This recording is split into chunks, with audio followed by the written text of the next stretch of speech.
এই গরমে বা মরশুমে রোগের প্রকোপ কমাতে একমাত্র ভরসা হলো মরশুমি ফল।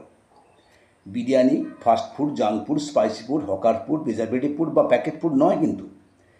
প্রকৃতি প্রতিটি মরশুমে রোগ মোকাবিলা করার জন্য মরশুমি উপহার দেন। এই সময় আমরা প্রকৃতির উপহার বা দান হিসেবে যেটা পাই সেটা হলো আম, জাম, কাঁঠাল, লিচু, দেশি খেজুর, তরমুজ, ফুটি, পেয়ারা, জামরুল, সবেদা ইত্যাদি। প্রত্যেকটি ফলেরই নিজস্ব খাদ্যগুণ আছে, যা এ সময় শরীরকে ইলেকট্রোলাইজ ব্যালেন্স এবং নানা ধরনের মরশুমি রোগের মোকাবিলা করতে সাহায্য করে। শুধু তাই নয়, শরীরকে ঠান্ডা রাখে এবং সুস্থ রাখে। যারা স্বাস্থ্য সচেতন মানুষ বা বনেদি, তারা বাড়ির বাগানে এই ধরনের ফলের গাছ লাগিয়ে রাখেন পরিবারকে সুস্থ রাখার জন্য। আমার সাথে এই বছর 4-5 আগে এক ভদ্রলোকের পরিচয় হয়েছিল, যার বাড়ি কিন্তু কোন্নগরে। কিন্তু উনি বললেন আমাকে যে আমি শেওড়াফুলি থেকে ব্যান্ডেল যেতে কোন একটা স্টেশনের পাশে 4-5 বিঘে একটি বাগান বানিয়ে রেখেছেন। মাঝে মাঝে গিয়ে ফল নিয়ে আসেন। ওখানকারই একজনকে বাগানটা দেখভাল করার দায়িত্ব রেখেছেন। ফলে এই ধরনের নেশাগ্রস্ত মানুষ সত্যি বলতে আমি আগে কখনো দেখিনি, যাদের এত ফলের নেশা। যারা শহরে বাস করেন বা অ্যাপার্টমেন্টে, তাদের তো এই সুযোগ নেই। তবু যারা গ্রামে গঞ্জে বা মফস্বলে বাস করেন, তাদের জায়গা থাকলে অবশ্যই ফল গাছ লাগানোটা আবশ্যিক।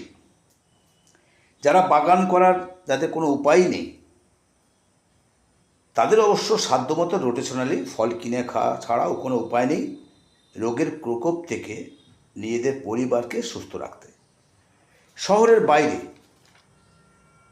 দেশি খেজুর পাওয়া যায়, এটা কিন্তু সর্বত্র পাওয়া যায় না।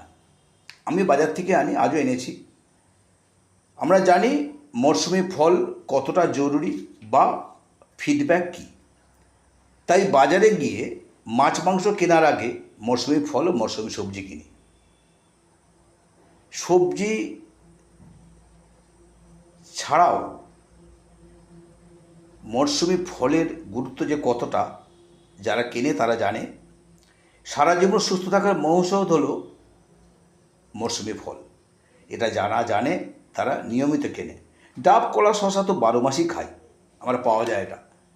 যারা ছাপোষা মানুষ, তারা যখন যে ফলটা আমদানি বেশি থাকে অর্থাৎ দামটা নাগালের মধ্যে থাকে, কিনা খাওয়ার দরকার পরিবারকে রক্ষা করার জন্য। 12 মাস যারা মরশুমি ফল কিনে খান, তাদের রোগের ঝুঁকি কম থাকে। তাই আমাদের 12 মাস সিজন ওয়াইজ ফল কিনে খাওয়াটা খুবই জরুরি, সেটা বাগানের হোক বা কিনে হোক। আজকে মরশুমি ফল নিয়ে যেটুকু আলোচনা আজকে এখানে শেষ করলাম। আমাদের চ্যানেলটা সাবস্ক্রাইব করে আমাদের সঙ্গে থাকবেন। ভালো থাকবেন, সুস্থ থাকবেন।